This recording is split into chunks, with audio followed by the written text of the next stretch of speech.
I'm more interested. Cares about is the rift. Exactly. I'm more interested in seeing what they bring to the map in this game number 3. Game 1, 100 Thieves showed dominance. But game number 2, it was Shopify Rebellion bouncing back. Palafox, Bvoy both had big carry performances, and I also think Contractz had a much better game number 2. I always feel like this team does so much better when he can actually get things rolling early on. His Maokai was so much better than Xinjiao was in game number 1, and considering that River was also a huge playmaker in game 1 and really wasn't able to get nearly as much done, even on his iconic Jarvan in game number 2, it feels like a tale of junglers here in terms of who's actually able to make those plays. Yeah, absolutely. I mean, I agree Contractz was a lot better in the second game. I also think Palafox played really well. Bvoy played really well. So definitely a much better game 2. Game 1, Palafox, was really struggling. Didn't really find much of anything on the Annie. But game 2 looking strong. It's going to be a Trundle first pick here for Contractz, almost guaranteed. And Trundle really has risen in priority quite a lot. Sometimes it's not going to be your first pick in the first game or 2, but Trundle really has become popular, has a lot of good matchups with many of the meta junglers, does kind of deny tank picks or at least reduce the effectiveness of tank picks just by nature of being in the draft, and can really make it difficult for champions without a dash to actually even just get away or deal with them in team fights. Yeah, and a lot of the champions too, when you think about popular stuff, when you think about like Vi, who is very frequently banned, right? Like this is a champion, if a lot of your character's power budget is in gap closing and being able to have target access, Trundle loves that because he has no target access. His target access is you jumping on him, and he is happy to take a chomp out of you as soon as you're within range. But we will see the Kai'Sa and the first Nocturne of the split locked in for 100 Thieves. So you see Kai'Sa Nocturne, you know it is going to be full dive here. Neeko is the answer as the counter engage, which is interesting. I was going to say, as soon as I see that, I feel like Renata is just going to go crazy. But instead, they are going to go for a different answer here. Renata, to me, just really does shut down dive comp so hard. And it's very difficult to even like pivot your draft once you have these first 2 to kind of do something else. Yeah. But Neeko can definitely work. If you're overcommitting in onto the Sivir or mid laner for Palafox, whatever, then the Neeko obviously can come through with the Pop Blossom and really make things difficult. But we will see where they want to go as far as what Palafox is going to play, because Sivir so far is going to be an obvious target for the dive. Yeah. And the question is, what else are you going to draft around it? Are you going to be trying to draft, a lot of peel and kind of more defensive stuff? Are you going to draft multiple threats so that if you lose one, the others can kind of clean up the fight? There's different schools of thought. Sometimes you do get those comps that it's like, okay, we just have, similar to what we had last game, where you have like, okay, you have Azir and you have Sivir or whatever, and everyone else is there to protect them. Other times you're like, okay, we have actually just like 4 different people who can deal damage, and if you lose one, it's okay because you have Mbessa and you have this and you have that, and you kind of add in all of these different threats that make it much more difficult. I do feel like Nocturne Kai'Sa really excels at just taking down like one target. So yeah, if you can draft multiple threats, have Fudge still on a carry, I think I would prefer that, because then you're trying to dive through a Pop Blossom from the support. You're trying to dive through a Trundle who's going to be able to put out damage. Fudge is on a carry as well. It's like that makes it really tough to just ignore those other characters and try to take down Bvoy or Palafox. And you talk about how difficult Trundle makes it for any enemy champion that doesn't have a dash to really like move around, reposition on the battlefield. Yeah, Kai'Sa and Nocturne both have a big dash in their ultimates, but then that's it. If they go in and they fail that initial mission, that initial one-shot, all of a sudden there's a pillar right behind you. It's very difficult to get away. You're on top of a champion that not just stat checks you, but siphons those stats as well. It's got to be on point for the side of 100 Thieves, as we can see a lot of top lane bans here in the second half of the draft. K'Sante, Ornn, and Rumble all banned away with 1 left to go for Shopify. So 100 Thieves definitely expecting that Fudge would want to go towards a tank, saying, okay, maybe they're thinking he would be a lot easier to pick on in the side lane if he is on a carry. So if you do have that Nocturne, you can play towards those side lanes a lot more easily. A lot of AP characters taken off the table here as well. Sylas, the Aurora, the Akali, the Rumble, all going to be taken away here. Dhokla, are they going to blind pick him, or is it going to be Quid that is last pick? I feel like it makes a lot more sense. Probably just blind pick top, go something kind of standard, like the lines of the Renekton. Yeah. It does always feel like a relatively safe blind pick up in top lane. And then you save last pick here for Quid, who was a massive difference maker in game number 1 especially. I mean, if I'm thinking about top lane champions in League of Legends, if I had to pick one champion to summarize the role of top lane, it would be Renekton, right? Yeah. He fits into pretty much every comp. He can do a little bit of everything. He's a strong laner, so never feel bad about blind picking a Renekton. But over on Shopify's side, let's see what they got cooking here for these solo lanes. I wouldn't be surprised by just Viktor Aatrox. Okay. I feel like that's like pretty standard. You know, maybe Fudge would be nervous about, playing Aatrox into the Renekton because there's also the Nocturne there. But with all of the prime tanks kind of gone, I don't really know that there's anything that's like more safe than that. You could go Gnar or something, but I feel like when you're in mini and you get Nocturne ulted, you're pretty cooked. There are other tank options that are less meta, and you actually can go for one. So Cho'Gath, interesting. So Cho'Gath definitely is pretty far down the table, I think, as far as what top laners will play, as far as the tanks go. Sion obviously was played earlier. Ornn and Xante are banned out. Those are like the big three by far. And then you have to go kind of way down the tier list, I feel like, to get some of those other tanks in top. Cho'Gath can be quite strong. The question is, can you actually punish him before he gets to that point? Because Cho'Gath is a really slow starter, does need to scale, does need to get feast stacks to be powerful enough. This is interesting, though, with the Ahri coming through. Maybe they're just saying, okay, you're not actually going to have enough damage to actually kill off the Cho'Gath later on. As long as he gets tanky, you can throw down the silence, which can be incredibly annoying for some of these divers. Like Ahri ults forward and then just gets silenced by Cho'Gath. All of a sudden, you can just get focused down. That could be pretty frustrating. But I'm not as familiar with this top lane matchup. I am expecting it to just be like the grass tank style of Cho'Gath because it is into a melee matchup. And as long as you can kind of sustain through those early levels and keep getting access to the wave to just have your passive just non-stop feeding your health and mana, I think you will be okay, but it is always scary in those early levels. I mean, it's full dive just like we expected from 100 Thieves, but man, the answers from Shopify, I like them a lot. It feels like every single one of these champions is built to create a defensive, protective bubble around Sivir or Viktor, whoever gets dove on. You've got Gravity Well, you've got Pop Blossom, you've got the Pillar. You already mentioned the power of Cho'Gath Silence. Silence as a mechanic used to be far more prevalent in League of Legends. It is one that barely exists in most kits on most champions now because it is so overwhelmingly powerful. Cho'Gath is one of the few champions that still has it, and especially if you need to have the execution that 100 Thieves needs. If that dive has to work, the difference between a silence hitting or not is the difference between someone living or not. It absolutely is, and it's kind of like I was saying, even though Fudge isn't on a carry, they have threat from all of the three kind of like non-carry, quote-unquote, positions, right? Yeah, you have Palafox, you have Bvoy, they're playing carries, that's not a surprise.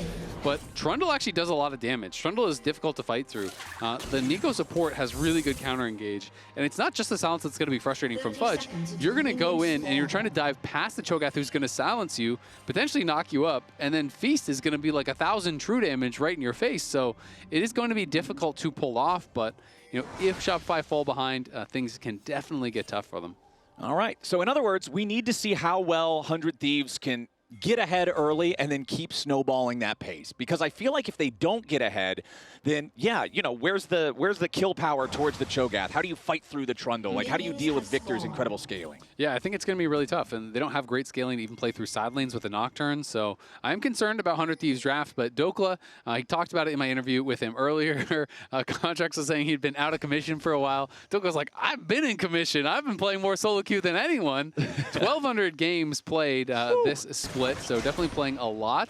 But I found it funny that his most played was actually Garen. He had like 250 or something like that games of Garen. 250 Garen games. A lot of Garen games. And generally when you look through pro players solo queue, especially top laners, I feel like you just see the same things. It's like, oh, it's Jace and Mbessa and Renekton and like just like the most standard stuff. Yep. And they usually don't venture out too much.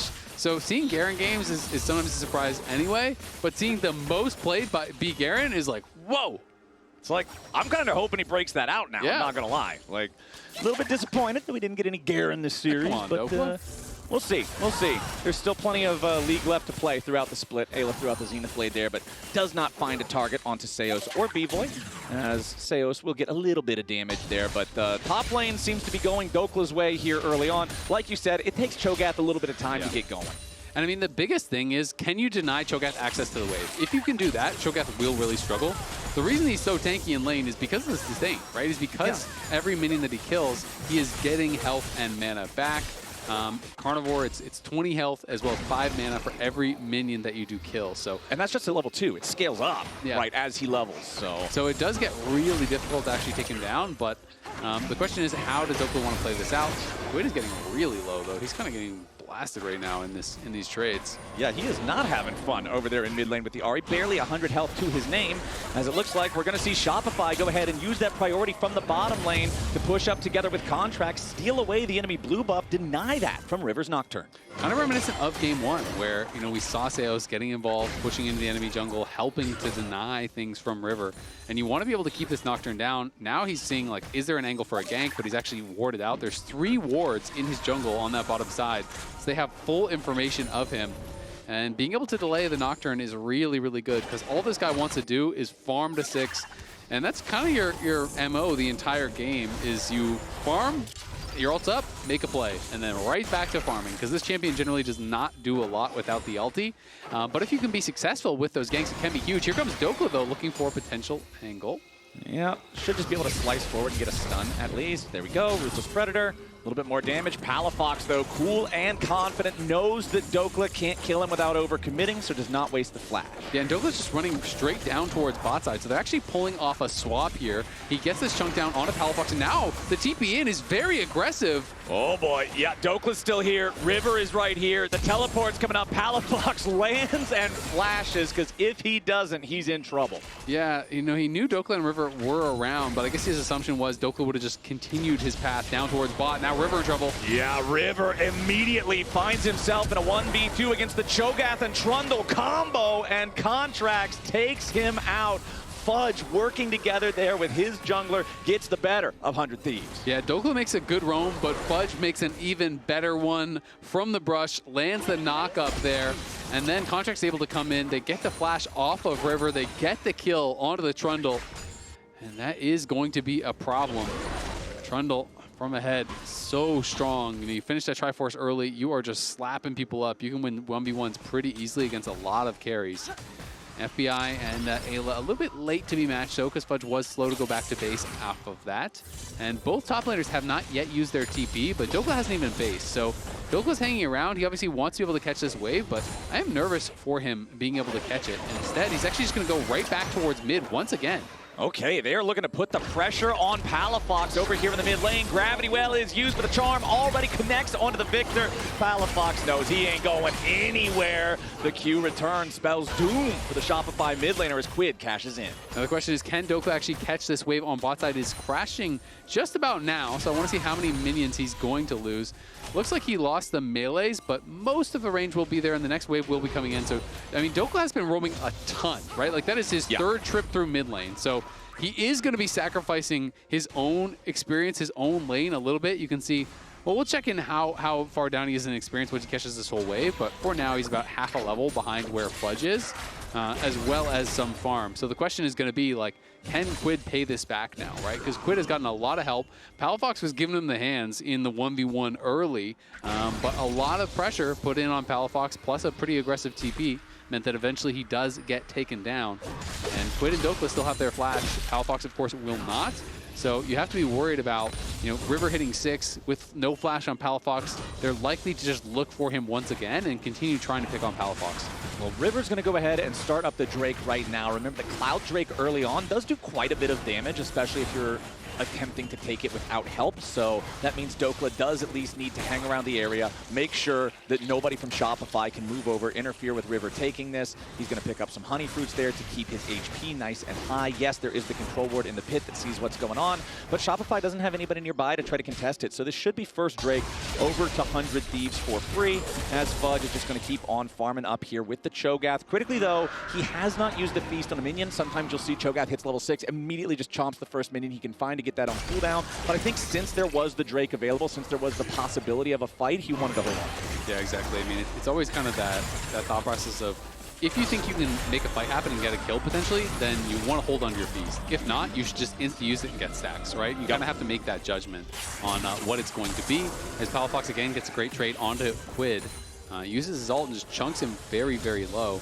And again, every time Dhokla moves, there is a cost, right? Because while he moved up to cover the dragon, the wave was actually frozen against him. So, he is down still about half a level. There's 3 more minions for him to collect, but even more than half a level, honestly, at this point, plus the CS. So Fudge has been kind of gifted a free lane due to the way that Dhokla is playing this out. And clearly, their thought process is get Quid ahead, he will pay it back, but at least thus far, Quid has not been able to. Ooh, immediate engage coming out from 100 Thieves, though. Seos is already down, but Contractz is ready to follow it up and makes it a 1-for-1 trade. Now River could be in a little bit of a tough spot as Bvoy fires back. Needs some more damage, though. FBI popping the barrier, looking to stay alive as Dhokla heals up there with a call to make, but Fudge cuts him down. Shopify Rebellion win out across the map as FBI dies at the back end of the top side fight as well. Yeah, they're winning on both sides. That is so big for Shopify. Trundle getting another kill and surviving. Even though they insta-killed Seos, it just doesn't even matter because it's just Seos. You spent so much on killing this Neeko, and then you're having to deal with the Sivir, with the Trundle. They go in and they don't have anything to really do on the back end of the fight. They flash in, they ult in from both FBI and River, but in comes Trundle. Eyla goes down in a hurry, and Trundle has lethal, the PTA stacked, pops that, and Bvoy's just free hitting this whole time. Right when he has full stacks on him, Contractz just backs up and does not allow FBI to actually proc the passive, and that hurts. Flashing away, that final auto follows and does get the kill. Dhokla flashes back to the wave there for the empowered Q to try to heal up off the minions plus Fudge, but with the feast, has enough damage. Doesn't get the feast stack, but is able to take him out. Nice spots. All right, Ahri's timer. Okay, guys? You guys can't stay too long. Yeah, no, that was especially tragic for 100 Thieves because FBI and Dhokla both flashing to try to survive and outplay and both still dying. That's a gut punch, man. Yeah, I mean, it does feel like this is a team that has to play from way ahead, and they're pretty behind, right? Yep, about 1,500. Yeah, I definitely did not love the draft, and we're kind of seeing why. Interesting, Contractz actually does decide to go for Sundered Sky, so he's not going to go for Triforce in this game, but we'll have that first item completed. And Fudge does stop for the Bramble Vest, but expecting that he'll just go in towards Heartsteel. There's 3 melees over on the other side, and both FBI and Quid are relatively short range, so you should get value, and especially if you're just scrapping back and forth, with this grasp, with what I'm expecting is an Emax. Yeah, he is Emax. You'll get a lot of procs out of that and a lot of value out of it as well. We've got our grubs up 10 minutes into the game. Those haven't been taken yet. Honestly, that's kind of rare. I feel like a lot of times grubs are at least attempted and the first one is taken right around their spawn timer. And hey, there it is. As soon as we look over at them, Shopify Rebellion is working to take the objective. The first one's going to go ahead and drop the Contractz. River's making his way over. Eyla and FBI right next to him. Shopify, though, should, if nothing else, just be able to smite down this second one. Doesn't even need to use it just yet. Instead, they'll secure that one with just the auto attacks. Should be able to grab this last one here with a smite. There it is. All 3 grubs over to Shopify Rebellion. I mean, Dhokla is just not able to do anything in this 1v1 anymore, too. He spent so much time roaming. Quid hasn't really even gotten an advantage. It felt like Quid just kept losing to Palafox even after all the help that he got. And that is the worst feeling when you're like, okay, I'll sacrifice my game, but I'll put you in a position to win. Right. And then they are still losing. It's like, well, but wait, that's not what was supposed to happen, because now he is down over a full level. He can't really trade. He can't win an all-in. He's going to get outscaled.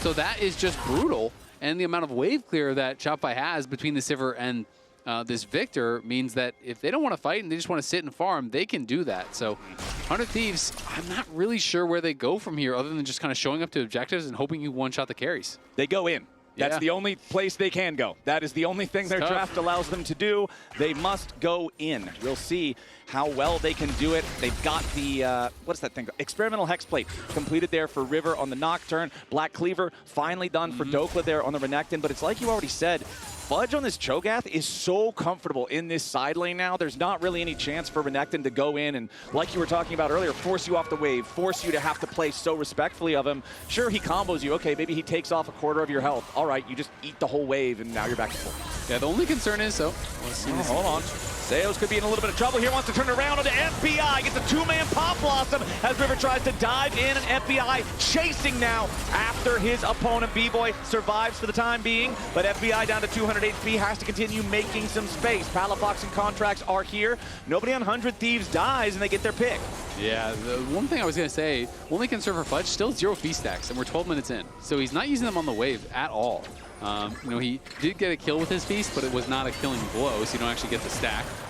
As Quid had the Malignants, they are able to actually reveal the Malignants and the Hexblade there. They do get 1 kill, and then it did go to Quid, so he's up 400 gold. So in a pretty decent spot. FBI completes his Kraken off the back of that fight as well, but it's Shopify starting up the Dragon first here, and without Nocturnal, I can't really see them contesting this. I feel like it would be very, very difficult.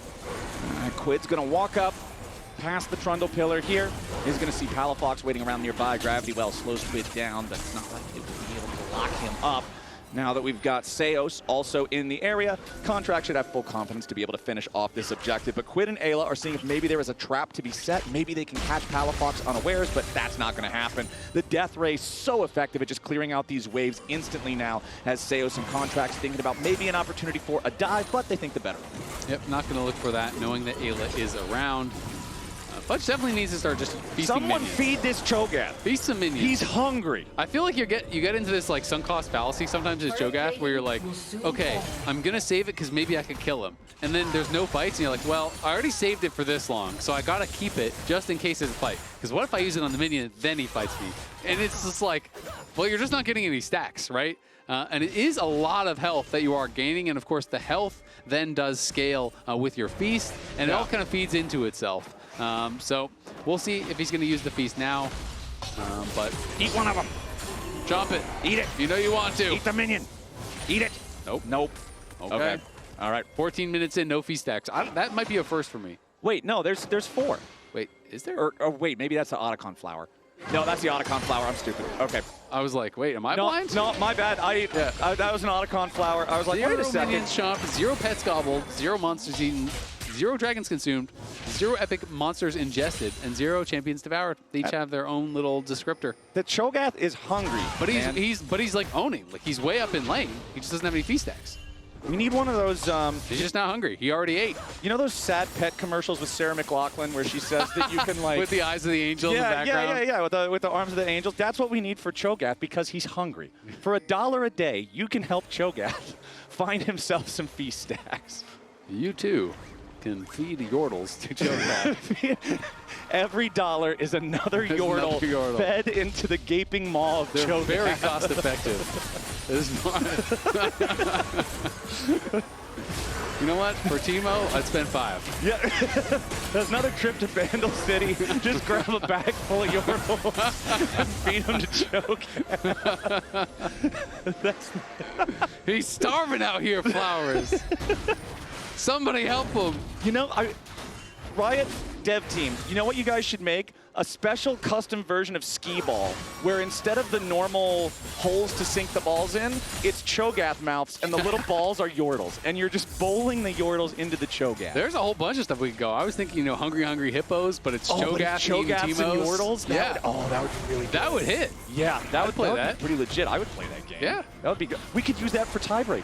There you go. That would be fantastic. Fudge is making his way into the fight now, though. We'll see if he can eat anything in this one, as Dhokla's immediately ready to answer here with a TP. The Herald got down to half HP, but the patience is reset. Shopify forced off the objective. Contractz stepping forward a little bit further here, but nobody on 100 Thieves is giving Shopify a chance to find anything back. So the wave's going to get cleared out mostly. Bvoy doing most of the job on that one, as Quid has to use his ulti to escape from the ulti of Palafox. So we don't have an Arcane Storm, we don't have a Spirit Rush, both mid laners without the ultis, but it's Quid who's very low on HP now as well. Makes it very difficult for 100 Thieves stack, here we to try and fight. All right, come on, Fudge, eat it. There we go. All right, Cho'Gath on the board. Thank you, Sarah McLachlan. He was just saving his calories for a big meal, you know? Okay, all right. Yordles can't be more than a couple hundred calories. How many calories is a Rift Herald? That thing's huge. Probably like 1 million. It's really big. There you go.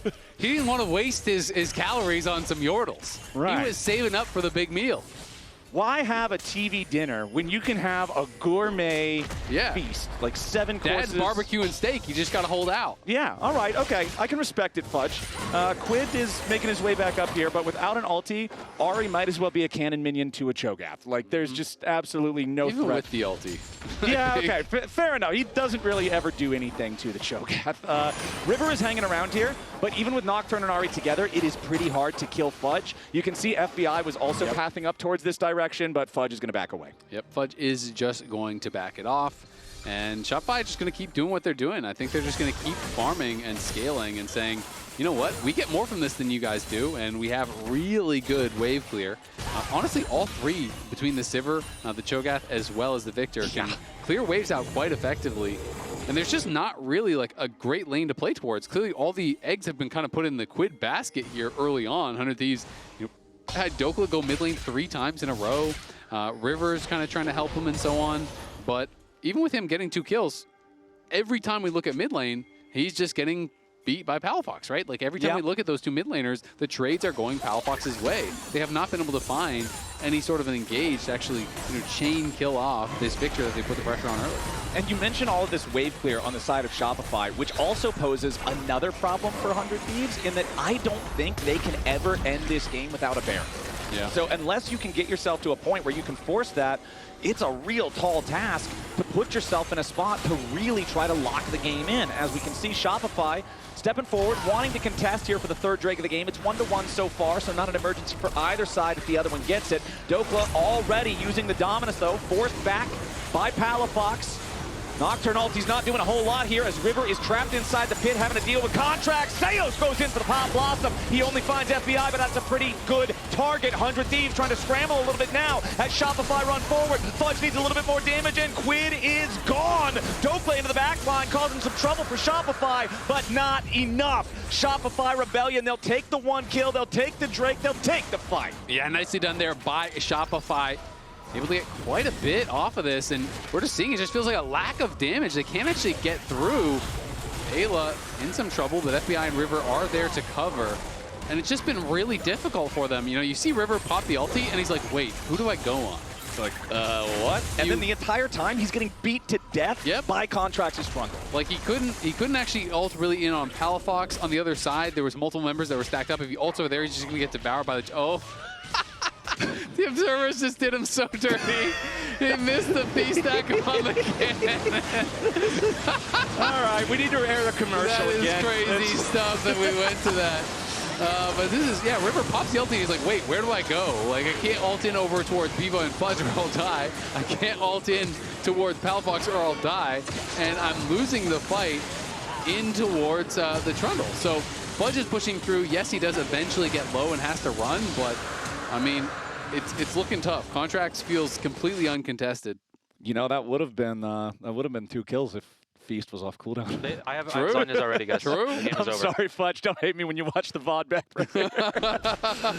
Okay, so He's got 2 stacks. He doubled them. Okay, we're getting there. We're getting there. We're making our way downtown. Making our 20 way. minutes. 1 stack per 10 minutes. That's the pace you want to be at. All right, 1 hour game. We're gonna have 6. We'll be there eventually. Exactly. But we do have 2,500 gold lead for Shopify. They do have the Drake lead, although it is still just a 2-1 split. They've got all 3 grubs. Honestly, the game is looking really good for this team, especially considering we were talking about 100 Thieves had to play from ahead. They needed to make sure that they could make this dive happen. When they go in, they've got to get their man, and they are just not there. I mean, maybe if like Bvoy or someone is way out of position and just dies for free, you can do something, but I kind of feel like you full send it on Bvoy or Palafox, you kill them, and then you realize, oh wait, like Trundle and Viktor and everyone is hitting us and we're kind of just dying. So I just feel like they don't have any damage to actually kill off this comp when they're playing from this kind of a position. So Shopify played it slow, played it steady, and feel like they're playing with a really big draft advantage and looking good. Okay, 100 Thieves looking to make their dive now. The Pop Blossom defensively finds 3, and Shopify are firing back. Eyla is already down. That was 100 Thieves full send. That was their attempt. That was their trigger pull,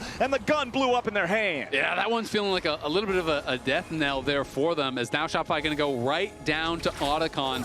Bvoy's a little bit low. They can try to get back out there. They're going to teleport. This is pretty early, though, and now Dhokla's going to be the one potentially caught out on this TP. Oh boy, they're already waiting. Dhokla's in some danger, having to try to slice and dice his way back out. His stats have been sapped. He's knocked up into the air by the rupture, and he's already dead. Dhokla spins his summoner spell just to pay Shopify Rebellion. All right, at the very least, he stopped them from doing the Otacon, and FBI is going to be pushing mid lane. The question is, can they just like go back out on the map and start Otacon once again, knowing Dhokla's dead for 30 and has no teleport? Yeah. There's a lot of members moving down towards bot, but not all of them, so no guarantee. He ate another one. He's up to 3. That's a drastic increase in the speed. Yeah, this is big pace. Big pace. Huge. Okay, 2-0 and 2 on the Cho'Gath. 2-0 and 4. on the Trundle. We've also got the Dead Man's Plate completed now for Contractz, which makes Trundle so obnoxious because it's so easy for him to get in pillar range now and force 100 Thieves to kind of scramble and panic, trying to make sure nobody gets caught out. Yeah, exactly. He actually has 5 points in Frozen Domain, so he's 3-5-3 as far as the skill order. So really prioritizing the move speed there quite a lot. Of course, it is giving you additional attack speed as well. But you are so difficult to actually escape from, and so difficult to lock down, as that was that TP play from Dhokla. Goes in, and look at the reaction. I mean, they know, unless their team makes some big mistakes, this game is pretty cooked for 100 Thieves. They had a good start, but these last 2 games haven't really been able to get much purchase in the game. I mean, I feel like besides spilling coffee on the computer, it's pretty hard to fumble this game state for Shopify. With the commanding lead they've already established, Quid knocked up into the air, silence, slowed down, Contractz ready to follow it up, a little bit more damage. Won't find its way to the health bar, so Quid stays alive. But the enemy mid laner, the man you put so much effort, so much time, so many resources into trying to get ahead, he's at 200 HP, he's got no ulti, he's forced out of any potential fight. As immediately those Tangle Barbs almost catch Dhokla, but they don't quite hit the mark. And Shopify Rebellion have total control over the bot side river. The nice part for 100 Thieves is it's not quite synced up with the Dragon timer that Quid had to go back to base. But Contractz has now found Eyla. A little bit of damage here, but not quite enough to get a kill just yet. Arcane Storm forcing a flash out. That is 2 ultis used by Shopify Rebellion. No kill going their way, but it is a tempo advantage as Eyla has to go all the way back to base. Yeah, it feels like that's probably the Dragon off the back of that. No problem. They are going to pull it and start it up here. Fudge does not have Thieves to help secure, but it will be up pretty shortly. 10 seconds. Yeah, 100 Thieves still in the area, seeing if there's any sort of an angle to get something done, but just with no ult on Quid, with no flash on Eyla, it feels really difficult to even try to approach. Dhokla is behind them, but this is going to be gone, and there's another stack going over to Fudge. Yep, they've already got the Drake, and now Dhokla's got to try to get away because Palafox found him. Contractz flashing out. Fudge is going to cover his retreat. Dhokla, now isolated from the rest of the team, has to flash back over the wall to make sure he does not get caught by the Tangle Barbs there from Seos. Another win for Shopify Rebellion. Yeah, and if you think that front line is tanky now, wait until they get Ocean Soul. That is going to be almost impossible to do anything. 100 Thieves, yeah, it's time to flip it. Just start the Otacon, do something. Like, this game is looking so cooked, so even if it's like a 10% chance, I feel like it's better than what they have now. Yep, it's a YOLO play, but that's what you need sometimes. Otacon down to 5,000 HP. It's 100 Thieves are looking to send it back to Fudge, who flashes over the wall, staying alive for now, but he's very, very low. Pop Blossom onto 2 FBI's first to die. Quid having to dash back over the wall to stay alive, as Dhokla will be the next man down, and Fudge never even falls. Otacon finally slain by River, but it costs a heavy price. Double kill back over to Contractz, and Shopify Rebellion are loving the results of that fight. Yeah, exactly. They get 3 kills that they give up, but more than that, you're going to lose a ton because it's going to be Baron. Off the back of that, pretty much guaranteed. You have to think, yeah, they get the Otacon, but it was already looking so brutal in this game, so I'm not going to blame them for the attempt here. Like I said, I feel like this game was already completely cooked, so just send it, see if you can actually get something done. But this counter engage, great from Seos, comes over the wall. They can't even get the kill on Fudge, that insult to injury. And then back in live, we are seeing them do the Baron here, but River just now responding as it is incredibly low. And I don't think he's going to be able to get there in time to even see the Baron die. Yep, Baron already slain. Nobody from 100 Thieves nearby. No. I don't really know what that was, but I don't know. I'm trying to think, what is he even knowing? Everything went well. Yeah, everything. Maybe it was like, I didn't get the smite. No. Yeah, maybe. Oh, he got the smite. But 6K is the gold lead. They have the Baron. Ocean Soul here in 245. This one feels like it is pretty much wraps. Yeah, it's just so tough when you don't have any sort of real scaling on your team. Like, you don't have any, there's not like the, oh, but if we play to the Jackson the side lane, or, oh, if like we just delay enough time for our Azir to get 6 items. Oh, you know, like, there's nothing like that. All of the O's favor the other team. That is way ahead. Yeah. It's like, well, we're down 6,000 gold, but what about No, they have dragons. Well, what about map pressure? No, they have map pressure. Well, what about if we can hang back and clear wit? No, we can't really do that. The good news is 100 Thieves has about as many feast stacks as Fudge. Hey, come on. He's getting up there. I got to defend him now. He's up to 5. We're making some progress. Yeah, We're getting yeah, there. I wish everybody at home could see the grin on your face as you're looking at the He only Thieves. needs 4 more minions. The question is he going to get his guaranteed 6 free minion feasts before the game ends? Brother, I think this game is going to end So far do faster I. than that. Like, Shopify Rebellion is up 7,000 gold. It's going to be closer to 8,000 here after this tier 2 is taken mid.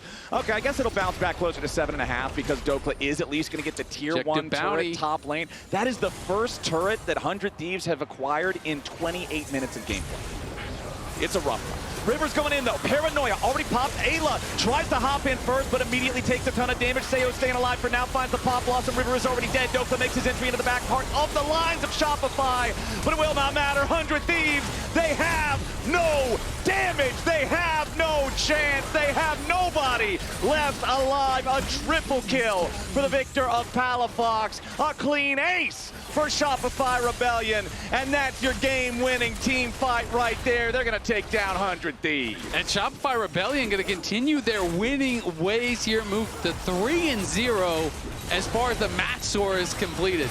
And this was the most one-sided game in the series. 15-3, 11,000 gold lead by the time it's done. There's not even anybody to farm left alive. Eyla respawns, only to be hit immediately with the pillar, and Shopify will take the dub.